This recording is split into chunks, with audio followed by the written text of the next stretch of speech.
जय श्री राम दोस्तों, स्वागत है आपका नाइट ऑफ रोमन मैन, जहां हर कोने में छुपा है एक नया डरावना राज। क्या आप तैयार हैं उन कहानियों को जानने के लिए जो आपके रोंगटे खड़े कर देंगी? उन अंधेरी रातों के लिए जब आप बत्ती बुझाकर सोना भूल जाएंगे? या हम आपको ले चलेंगे ऐसे स्थानों पर जहां आज भी गूंजती है भूतों की सिसकियां और जिनों की कहानियां। तो आइए शुरू करते हैं आज की कहानी। गांव का नाम था मिर्जापुर। ये एक छोटा सा गांव था जो चारों ओर से घने जंगलों से घिरा हुआ था। गांव वालों के बीच एक डरावनी कहानी बहुत प्रचलित थी, खूनी डायन की कहानी।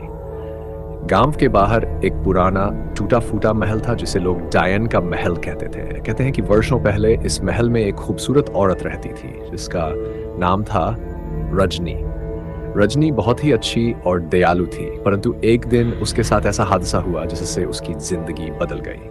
एक रात जब पूरा गांव गहरी नींद में था, रजनी के महल में अचानक आग लग गई। लोग दौड़कर वहां पहुंचे लेकिन रजनी को नहीं बचा सके।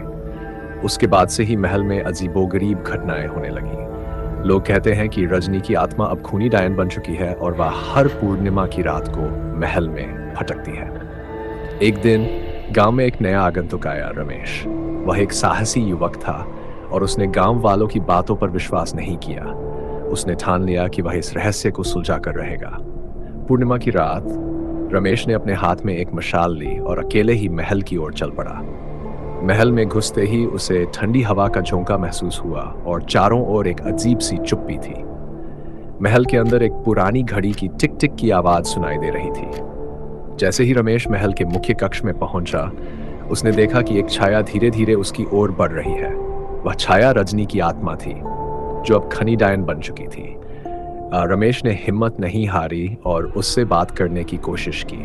डायन ने कहा, मेरी आत्मा को शांति चाहिए, मुझे इस महल से मुक्त करो। रमेश ने पूछा, मैं तुम्हें कैसे मुक्त कर सकता हूँ? डायन ने बताया कि महल के नीचे एक पुरानी तिजोरी है जिसमें उसका एक पुराना चित्र और कुछ यादें हैं। उसे जला देने से ही उसकी आत्मा को शांति मिलेगी। रमेश ने निर्देशानुसार तिजोरी खोली और उसमें से चित्र और यादें निकालकर जला दी। जैसे ही वह चीजें जलकर राख हो गई, रजनी की आत्मा ने एक आखिरी बार रमेश को धन्यवाद दिया और फिर वह अदृश्य हो गई। रमेश जब महल से बाहर निकला तो सुबह का उजाला फैल चुका था। गांव वालों ने देखा कि महल से धुआं उठ रहा है, लेकिन रमेश के चेहरे पर शांति थी।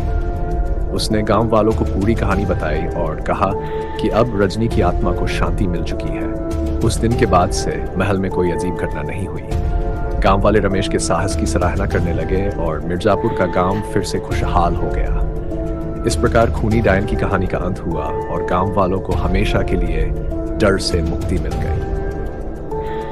यह कहानी हमें सिखाती है कि सच्चाई की खोज में लगे रहना चाहिए और अंधविश्वासों पर आंख मूंदकर विश्वास नहीं करना चाहिए। इस प्रकार यह कहानी साहस, सच्चाई और समस्याओं के समाधान के महत्व को दर्शाती है। धन्यवाद दोस्तों इस डरावनी कहानी को सुनने के लिए। हम आशा करते हैं कि नाइट ऑफ रोमन में आपको यह कहानी पसंद आई होगी। अगर ऐसी और भी रोमांचक और डरावनी कहानियों को सुनने का मन है तो हमारे चैनल को सब्सक्राइब करना ना भूलें। हर दिन हम आपको एक नई डरावनी कहानी से रूबरू कराएंगे जो आपके रोंगटे खड़े कर देगी और आपके दिल की धड़कनें तेज कर देगी। अगली बार फिर मिलेंगे एक नई कहानी और नए रोमांच के साथ। तब तक के लिए सुरक्षित रहें, खुश रहें और याद रखें कि हर कहानी में छुपा होता है एक सबक।